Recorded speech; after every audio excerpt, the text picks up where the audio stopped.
Amen. Wow, glory to God. Hallelujah! Magandang gabi po sa ating lahat. Batiin mo ulit yung katabi mo. Sabihin mo, Happy Blessed Independence Day! Amen. So today po, it marks the 126 years commemoration of Philippine Independence Day. Amen. So may we always be empowered and continue to uphold our true identity as a Filipino. Amen. So we are free, you are free. Amen. And we believe that we believe that Philippines is for Jesus. Amen. So, you are free, sabihin mo sa katabi mo, from any lies and bondages of the enemy. You are free from any sickness and diseases. You are free from poverty. And you are free to worship God in spirit and in truth. Amen. So, glory to God. So, before po tayo mag-start, let us bow our head and close our eyes. Heavenly Father, Panginoon, we praise you, Lord. We glorify you. We thank you, Lord, for this wonderful opportunity, O God, that you gather us, Panginoon. As you said in your word, that 2 or 3 to gather in your name, you are in the midst of us. Maraming salamat, O Diyos, sa pagsama ng banal na Espiritu mo sa amin ngayong gabi, O God. As we study your word, hallelujah, let there be fresh revelation in the mighty name of Jesus. And let the signs, wonders, and miracles be upon us in the mighty name of Jesus. Itago mo ako, Lord, sa likuran ng iyong krus at maihayag lamang, O God, ang mabubuti at magaganda mong balita. We thank you, Lord, for this wonderful night. And we claim, Lord, that we are already blessed in the mighty name of Jesus. This we pray in Jesus' name. Amen. Amen. Glory to God. So, time starts now. Amen. So, in our previous services po, Pastor Don preached about the understanding of the second coming of Jesus Christ. Amen. That's why we need to know our role as a servant. Amen. So, alam niyo na ba kung ano yung role mo bilang isang servant? Amen. Sabi, di ba, hindi na daw tayo invited. We are already a servant. Amen. So, to invite and gather people. Amen. This is the main role as a servant. Amen. And because the wedding is ready, we need to fill the hall. Amen. So, dito ang excited. Dito, at saka dito lang pala, wala pala dito. Amen. So, binasa po kanina natin sa scripture reading in Matthew 22 verse 8 to 10. This is the parable that speaks of God's invitation to the kingdom of heaven. Amen. So, initially, the invited guests, amen, they did not pay attention. Amen. Sabi po doon sa verse kanina. Amen. At it represent daw po yung mga Jews. Amen. And in response, in the king invitation, God extend the invitation to everyone. Amen. Sino naman yon? Ito naman yung nagre-represents ng mga Gentiles. Amen. And all humanity. Amen. Emphasizing the inclusiveness of God's grace. Amen. So, ibig sabihin pangkalahatan. Amen. So, ngayon, let us divide or bigyan natin ng emphasize, amen, yung parable of the wedding banquet. Amen. Ano nga ba yung mga key points sa verses na ito? Amen. So, number 1 or point 1 is rejection of the first invitation. Amen. Sabi po sa Matthew 22 verse 5 to 6, but they paid no attention and went off, one to his field. Amen. So, may kanya-kanyang business. Amen. May nagpunta sa, siguro sa birthday party, ganyan, sa iba't ibang okasyon. Amen. They didn't pay attention sa invitation ng king. And another to his business. Amen. So, ang masakit dito is yung the rest, his servants, mistreated and killed. Amen. May minaltrato at may pinatay pa. So, Kayo, gusto nyo bang mag-invite kung ganito yung mga i-invite nyo? Amen. So, the king was enraged. He sent his army and destroyed those murderers and burned their city. Amen. So, na-encounter nyo na bang ma-reject? Amen, na nag-invite kayo? Amen. Tapos walang pumunta. Amen. When you applied sa position or nag-apply kayo sa trabaho but rejected. Amen. Yung nag-plan kayo ng birthday party, tapos nag-celebrate kayo, pero walang pumunta kahit isa sa mga invited nyo. Amen. Anong pakiramdam? Amen. How about yung nag-evangelize ka then as someone to accept Jesus Christ, but they rejected? Amen.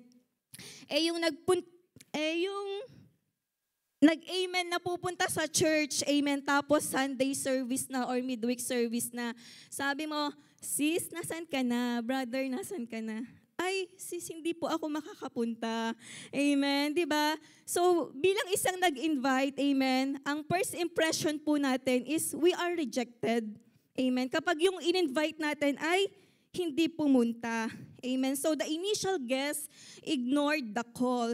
So it signifies that many people, amen, can become indifferent or reject God's call. Amen. So ito yung key points na number 1. So susunod po is yung the broad invitation or yung the second invitation ng king. Amen. So sabi sa Matthew 22 verse 8 to 9, then he said to his servants, the wedding banquet is ready, but those I invited did not deserve to come.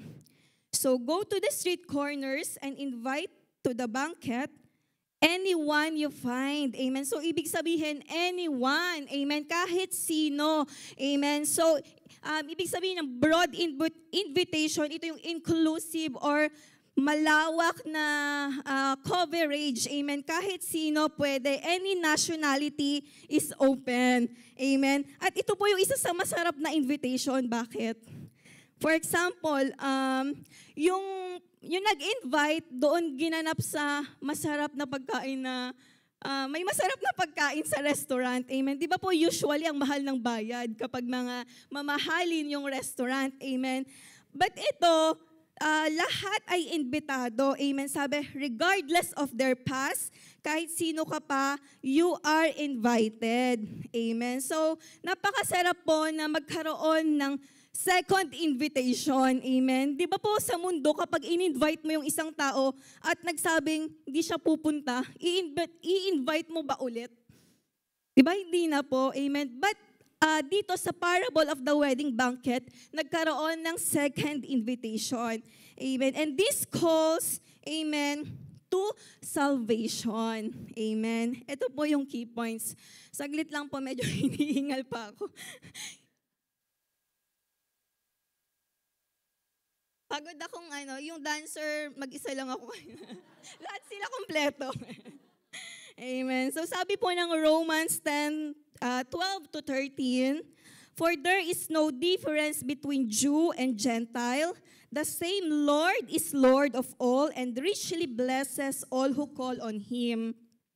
Everyone who calls on the name of the Lord will be saved. Amen. So ito po pinapakita sa atin na there is no difference between Jew and Gentile. Amen. Dahil iisa lang po, amen, ang ating Panginoon. Amen. And in Galatians 3 verse 28, there is no longer Jew or Gentile, slave or free, male and female, for you are all in one in Christ Jesus.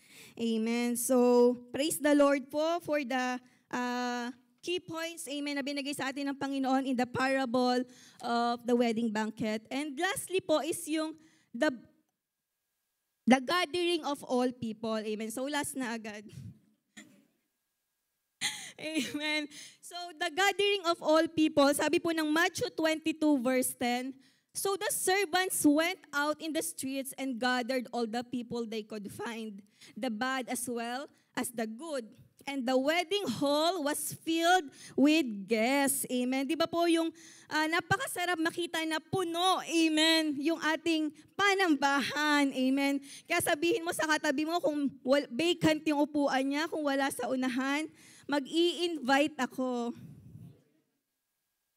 Mag-i-invite ako, amen. So the whole being filled with guests signifies that many will accept God's invitation and be part of His kingdom. Amen. Ito po yung napakasarap. Amen. Sabi ko nga na kapag nakikita mo na walang maupuan, may mga nakatayo pa sa likod. Amen. It signifies that many accept God's invitation. Amen. At napakasarap po makita na filled lagi ang ating place of worship. Amen. And hindi lang tayo syempre uma-attend dahil ay sinabi ng discipler mo umattend ka or naoobliga ka, but we have the obedience, amen, to respond, amen, sa calling ng invitation ng Panginoon. Amen. Sabi nga po, to be filled is to obey. Amen. Kapag punong-puno ka, amen, may obedience ka. Amen. To be filled is to draw closer to Him. Amen. Mas napapalapit ka sa Panginoon. Amen. To be filled is to experience breakthroughs. Amen. And His unconditional love. Amen.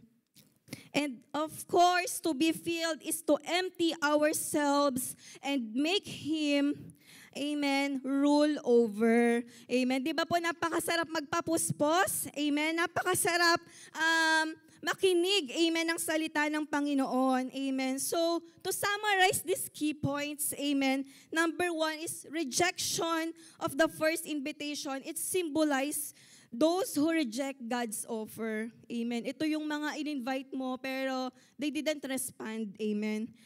Next is the broad invitation, yung second invitation, which symbolizes the expansive and inclusive nature of God's call to salvation. Amen.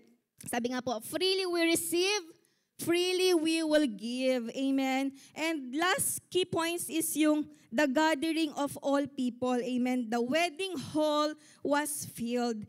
Amen. So, it signifies that many, sabi ko nga po, will accept God's invitation and be part of His kingdom. Amen. So, it encourages us to accept invitation, share it widely, and prepare ourselves to be part of the heavenly celebration. Amen. Sino dito excited? Amen. Praise God. So God's grace is extended to all, and we are called to respond with faith and action. Amen. So, yun po, amen, yung parable of the wedding banquet. Amen. And now, let us go na po sa ating topic. Amen. And yung, dahil tayo ay isang servant ng Panginoon, we will tackle about 3 qualities of the invited one. Amen. So, number 1 is respond to God's invitation. Amen. So, I believe na lahat na nandirito ay nag-respond sa invitation ng Lord. Amen. Dahil kung hindi, wala ka dito. Amen. So, glory to God. Sabi ng Revelations 3 verse 20, "Here I am, I stand at the door and knock. If anyone hears my voice and opens the door, I will come in and eat with that person and they with me." Amen. So, Jesus' invitation to the wedding feast was extended broadly. Amen. So, ito nga po yung sinasabi natin na when we respond to God's invitation, amen, we will also encounter Jesus Christ. Amen. Sino dito nakaranas na ma-encounter si Jesus? Amen. Praise God. At sino dito yung excited na dadalo sa Holy Spirit Encounter Retreat? Amen. Glory to God. Grabe. Ang bilis. Parang kailan lang. Naalala ko na po kung anong batch ako. Pastora. 8 years ago. Amen. 8 years ago. Wow. Praise God. Batch 3 po ako. Amen. And kaway-kaway, sino mga batch 3 dito? Oo, madami-dami kami. Amen. So, isa lang ibig sabihin yan. You still continue to respond. Your God's calling. Amen. Praise the Lord. And meron din pong mga kwento sa Bible, amen, na when they encounter Jesus, amen, they respond immediately, amen, sa invitation ng Panginoon. Amen. Sino-sino nga po ba sila? Amen. Yung una po is yung the calling of the disciples. Alam niyo po ba yung kwento ni Peter and ni Andrew? Amen. nung si Jesus po, amen, ay nasa Sea of Galilee, amen. So, naglalakad siya doon. Naglalakad siya doon. Amen. And nakita niya si Peter tsaka si Andrew nasa dalampasigan po ata yun tawag doon. Kasi po ang trabaho nila ay isang fisherman. Amen. Mangingisda sila. Amen. And when Jesus said, "Come, follow me, and I will send you out fish for people." Amen. Ano kaya sa tingin nyo yung naging respond nung dalawa? Di kaya sila sumama? Siyempre sumama. Amen. So at once, they left their nets and followed Him. Amen. So isa po ito sa illustration, amen, on how they responded to God's invitation. Amen. Immediately, response shows their faith and willingness to follow Jesus without hesitation. Amen.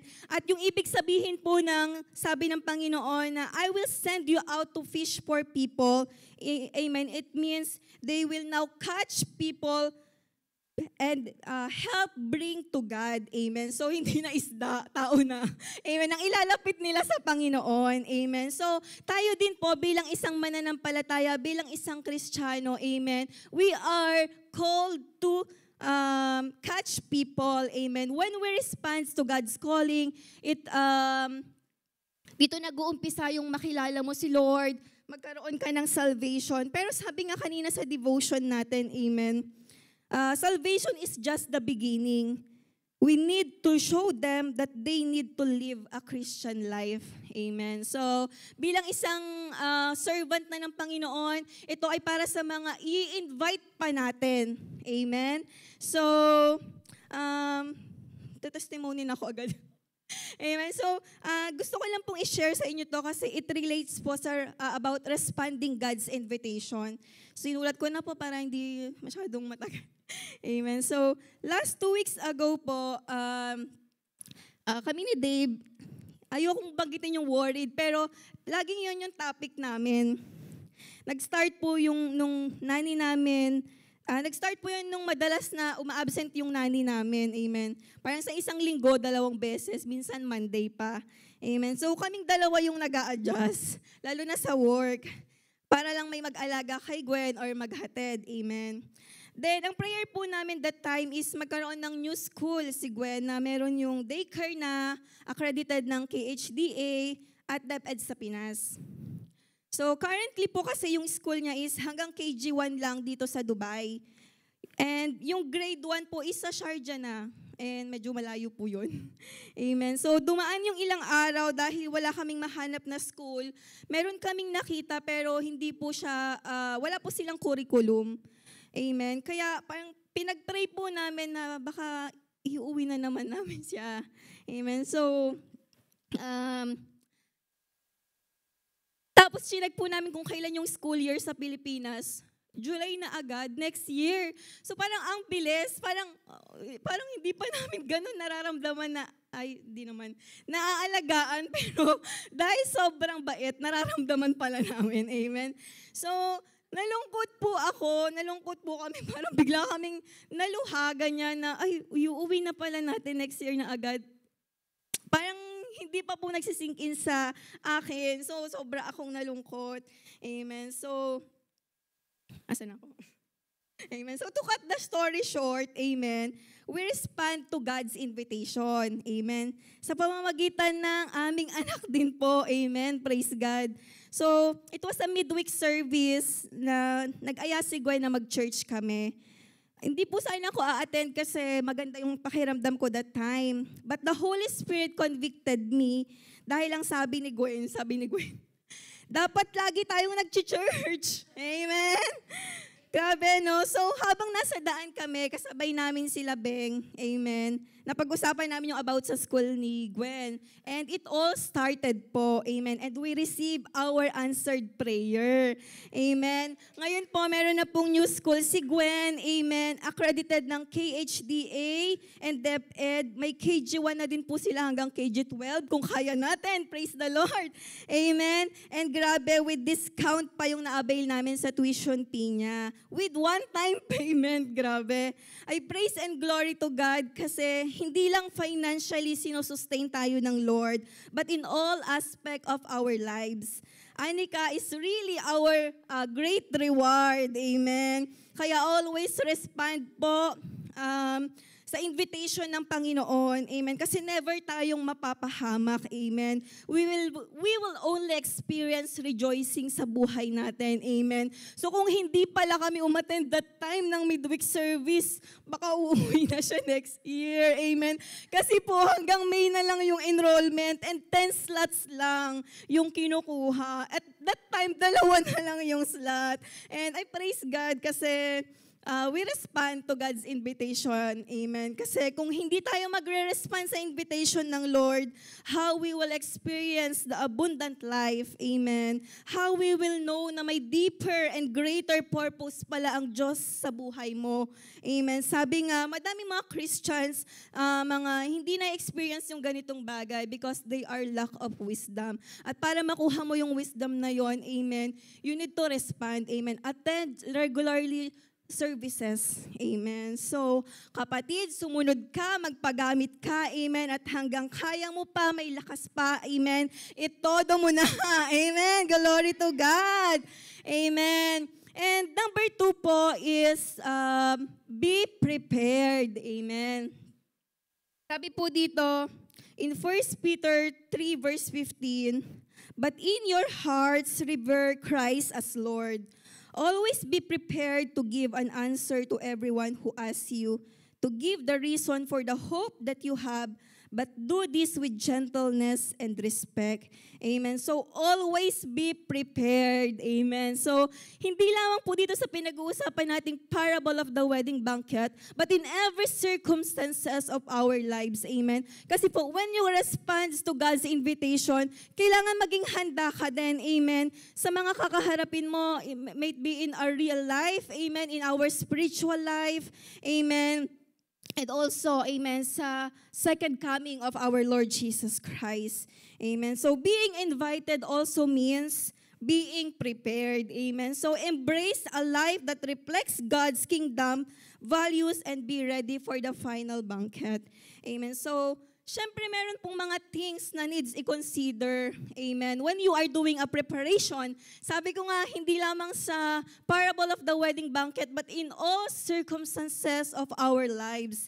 Amen. So, number 1, we need to consider is yung time. Amen. So, don't wait until the last minute. Amen. So siguro marami makaka-relate dito. Yung nag-alarm ng alas 6, tapos inisnose ng inisnose, and then pag alas 7 na, tsaka magmamadali. Amen. So, nagkakaroon ng ang ending, nagmamadali. Ibig sabihin, nakukompromise yung oras na sana slowly ka lang gumayak. Amen. Wala kang maririnig na mga kung ano-ano. But, amen, hindi natin na manage ng maayos yung oras. Amen. And in the same way, amen, time is very important. Hanggat may oras pa, amen, at malaya tayo na nakakapagpuri sa Panginoon at magpasalamat, sabi ko nga, itodo mo na, amen. Kasi hindi naman natin alam kung hanggang kailan tayo, amen. Habang may oras pa, let's give our best to the Lord. Amen. So, number 2 po is yung resources. Amen. So, isa sa mga kino-consider natin to kapag nag-prepare tayo, amen, resources. Katulad ng isusuot, ganyan.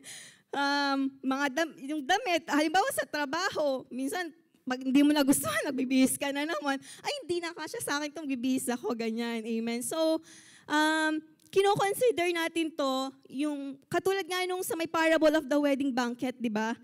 Ang sabi ng Lord doon sa isang umattend, bakit hindi siya nakasuot ng garment na pang wedding dress? Amen. So, ibig sabihin pala, kapag ikaw pupunta ka sa isang event or occasion, amen, kailangan nakadress ka, nakabihis ka, amen, nang naayon sa tema. Amen. In the same way, in our spiritual life, amen, kailangan tayo ay clothed ng purity and dignity, amen, ng ating Panginoon. Ano pa yung mga resources, mga materials na kailangan natin, amen. in spiritual life, may mga materials tayong ginagamit for the preparation. ROR for our daily reading and daily devotion. Amen. Ano pa, yung powerful discipleship natin. Amen. So, congratulations once again sa lahat ng mga graduate last Sunday. And sabihin mo sa katabi mo kung hindi pa siya nagpi-PD1, susunod ka na.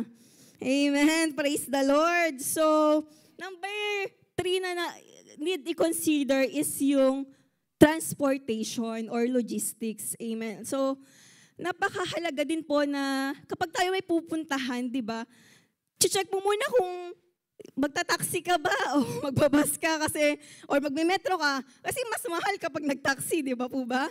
Amen. So, i-check mo muna, or kung yung may mga sasakyan naman, check nila sa map kung dadaan ba sila sa salik or hindi sila magsasalik. Amen. So, there are many things or many ways na kailangan talaga natin i-consider when we are doing a preparation. Amen. And in the same way, amen, sa buhay natin, it is only one way. Amen. Sabi ng Panginoon sa John 14 verse 6, Jesus answered, I am the way and the truth and the life. No one comes to the Father except through me. Amen. Dahil isa lang po ang daan kung hindi si Jesus. Amen. So, next po is yung, malapit-lapit na tayo matapos. Amen. Next po is yung our goals. Amen. So, what do you want to achieve with your preparation? Ano nga ba yung gusto mong ma-achieve pag nagpre-prepare ka? Amen. So in the wedding of the parable of the wedding banquet, amen. Ano nga ba yung goal natin? Amen. Bakit tayo nagpre-prepare? Amen. Number 1 po is, siyempre, is to finish the race. Amen. Yan po yung goal natin. Amen. Nag-respond ka na sa invitation ng Lord. Amen. You are a servant already. Amen. So you need to finish the race. Amen. Keep the faith burning. Amen. So kailangan yung oil natin, amen, kailangan lagi natin yan pinapapuno sa Panginoon. Amen. Kasi kapag dumating na ang Lord, amen, at tayo ay walang oil, amen, hindi tayo makikita. Di ba ang lampara, kapag walang gaas, amen, ay gano'n na siya, papatay na. Amen. Nawawala na po yung liwanag. Amen. So, dapat tayo lagi, yung oil natin ay puno. Amen. So, fight the good fight of faith. Amen. 1 Timothy 6 verse 12. And ano pa po, things to consider is yung potential challenges. Yes po, amen. Tulad nga na sabi ko, always be prepared. We might not know the challenges. Maaring may bagyo, amen. Maaring may ulan, and other unforeseen things na kakaharapin natin. Amen. Amen. Dahil anumang challenges natin sa buhay, lagi nating piliin yung kalooban ng Panginoon. Amen. Minsan po kasi may ginagawa ang Diyos sa buhay natin na hindi siya align sa gusto natin, pero ito yung will ng Panginoon sa atin. Amen. And might us consider challenges. Kasi yung obedience mo, yung makakapag-respond, amen, sa calling na gusto ng Panginoon sa'yo. Amen. At dito mo makikita, marireceive yung answered prayer mo. Sabi nga po, di ba, the wedding is ready. Amen. When we say ready, amen, babagsak na lang yung answered prayer mo eh. Amen. Ready na yan. Amen. Kung ikaw ay patuloy na magpapagamit sa Panginoon, kung ikaw ay patuloy, amen, na pipiliin yung kalooban ng Panginoon. Amen. So, for many are called, but few are chosen. Amen. And lastly po is doing a preparation is, syempre, our own well-being. Amen. So, sabi nga po, di ba, health is wealth. So, aalagaan din natin yung ating sarili. Amen. So, we need to be prepared mentally and physically. Amen. So, we will enhance our performance. Amen. Di ba po ba sa trabaho, hindi naman pwedeng dahil puyat ka, matutulog ka doon. Amen. Sinong gumagawa ng dito?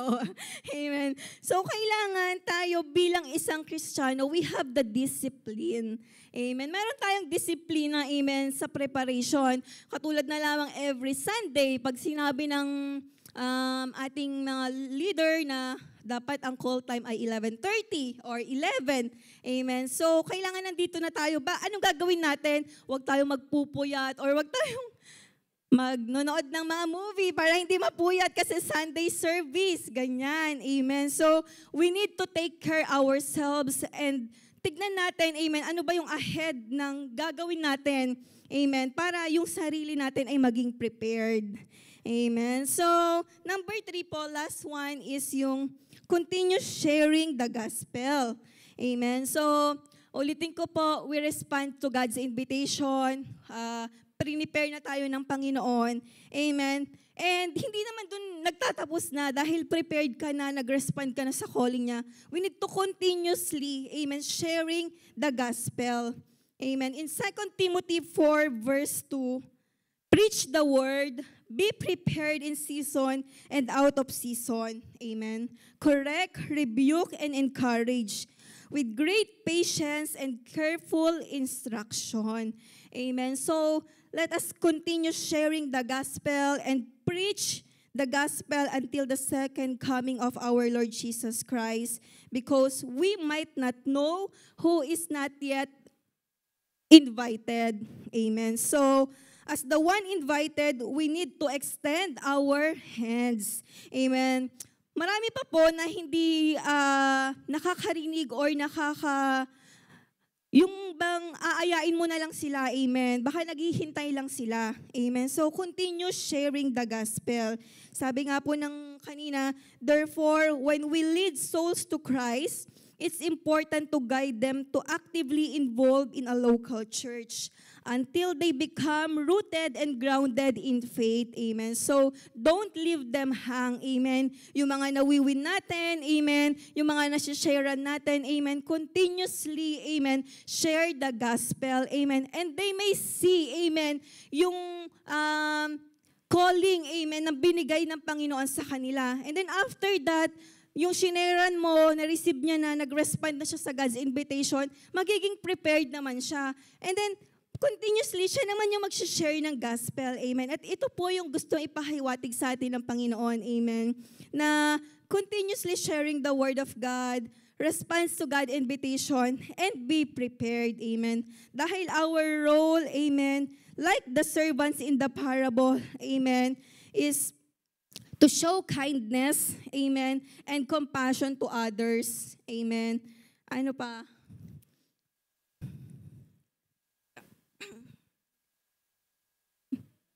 Amen. So this is our role as a servant. Amen. Preach the word, be prepared in season and out of season, showing kindness and compassion to others, inviting someone to attend church service, and living a life that reflects God's love. Amen. So napakasarap po, di ba, na kita natin, amen, maintindihan natin yung qualities, amen, ng isang invited one. Amen. At nung nalaman na natin to, amen, meron tayong application. Amen. So, una doon is extend grace to others. Amen. In John 1, verse 11 to 12, He came to that which was His own, but His own did not receive Him.